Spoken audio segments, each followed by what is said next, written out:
religious matter. Religious matter, you cannot write that in the Hindu people books. No, that's not the reading Fateh, reading Kalma is not homework for our kids.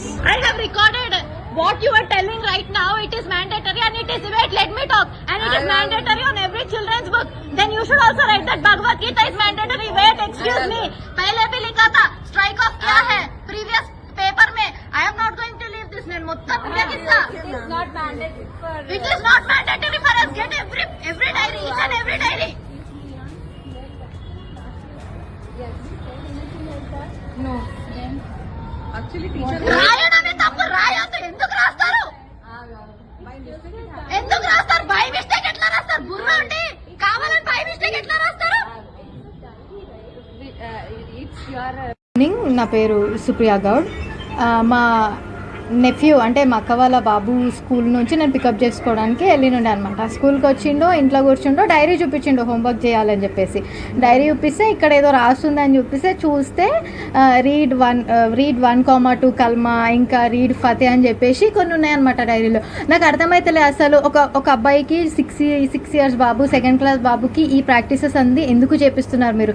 School అంటే quality of education ఇవ్వాలి. Religious ఆస్పెక్ట్స్లో అసలు స్కూల్కి ఏ type of ఇది connection లేదు. If you are giving education just give that. మీరు ఇండైరెక్ట్గా ఇట్లా ప్రాక్టీసెస్ చేసి మేము కావాలని రాయలేదు, మేము బై మిస్టేక్ రాసినామంటే ఎంతవరకు తీసుకుంటాం? ఆల్రెడీ ఫస్ట్ ఒకసారి రాసిర్రు, రీడ్ 1,2 కల్మా అని రాసిర్రు, అది స్ట్రైక్ ఆఫ్ చేసిర్రు. ఓకే పర్లేదు, నేను చూడలేదు, నేను అది వదిలేసిన. ఇప్పుడు ఈ రోజు కూడా రాసిర్రు, ఈ రోజు కూడా రాసి ఫతే చదివియండి, అదేదో సబ్జెక్ట్, ఆ పేరు నాకు కూడా తెలియదు, ఆ సబ్జెక్ట్ పేరు వేసి రాసి ఫతే చదవండి అని చెప్పి రాస్తున్నారు. అసలు వాడి ఏజ్ ఏంది, వాడి రిలీజన్ ఏంది అంటే అదొక టైప్ ఆఫ్ బ్రెయిన్ వాష్ లాగానే ఫీల్ అయినా. నేను వెళ్ళి అడిగితే ఆ స్కూల్ ప్రిన్సిపల్ ఏమని చెప్తుంది, ఇది ఒక రిలీజియస్ ప్రాక్టీస్, ఇది అందరు స్టూడెంట్స్కి మ్యాండేటరీ అని చెప్తుంది. అట్లా mandatory? You are literally forcing things to write. అసలు యాక్చువల్లీ ఇక్కడ చూడండి, ఇక్కడ రాసింది రీడ్ ఇగో డేట్, ఈరోజుదే డేట్, ఇది ఈరోజుదే ఇక్కడ రాసింది.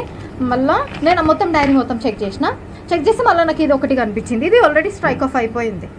రీడ్ 1,2 కల్మా అని చెప్పేసి ఇట్లా ఇంకా ఎంతమంది పిల్లల బుక్స్లో రాసినారో తెలియదు. ఓకే మీరు అంటారేమో అదొక సబ్జెక్ట్, వీళ్ళకి ఆ సబ్జెక్ట్ ఉంది అంటే ఆ సబ్జెక్ట్ ఏ పిల్లలు అయితే తీసుకున్నారో ఆ పిల్లలందరినీ డైరీ సపరేట్ పెట్టి ఇవ్వండి, వీళ్ళ డైరీ సపరేట్ పెట్టి ఇవ్వండి. ఇక్కడ క్లియర్గా లియాన్స్ కృష్ణ అని పేరు కనిపిస్తుంది.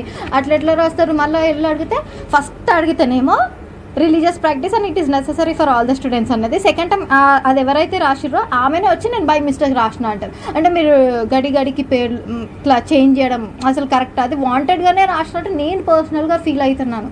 ఇది ఇంకా ఈ ఒక్క డిపార్ట్మెంట్లోనే అవుతుందా? ఇంకా సక్సెస్ స్కూల్ సైదాబాద్ ఇంకా వేరే బ్రాంచెస్ కూడా ఉన్నాయి, కాలేజెస్ కూడా ఉన్నాయి. ఇంకా వీళ్ళకి అసోసియేట్ అయ్యి మళ్ళీ ఎంతమందితో అట్లా ఎన్ని రాస్తున్నారో మనకు అసలు ఐడియానే లేదు. ఈ రోజు నేను డైరీ చూసినా కాబట్టి రియాక్ట్ అన్నాను. నేను ఒకవేళ డైరీ చేయకపోతే నేను అసలు రియాక్ట్ కూడా కాకపోతుండే. దీనిపైన డెఫినెట్గా authority concern department, educational department ఎవరైతే అథారిటీస్ ఉన్నారో హైరార్కీ ఉందో డెఫినెట్గా నేను పాయింట్ రేజ్ చేస్తాను. డెఫినెట్గా నేను స్టాండ్ తీసుకొని మాట్లాడతాను. ఎందుకంటే ఇది అన్యాక్సెప్టబుల్. కొంతమంది పేరెంట్స్ ఏమనుకుంటారు, అది కూడా ఒక సబ్జెక్ట్ ఏమో, అది కూడా చదివించాలేమో, అది కూడా చదివించడం స్టార్ట్ చేస్తారు. When it is not part of their life then ఎందుకు? ఇది ఒక టైప్ ఆఫ్ బ్రెయిన్ వాష్, ఇది ఒక టైప్ ఆఫ్ ఫోర్స్ చేస్తున్నట్టు. ఇది ఇండైరెక్ట్ యాక్ట్, ఇది ఇండైరెక్ట్గా ఇంపాక్ట్ అవుతుంది ఎవరికైనా.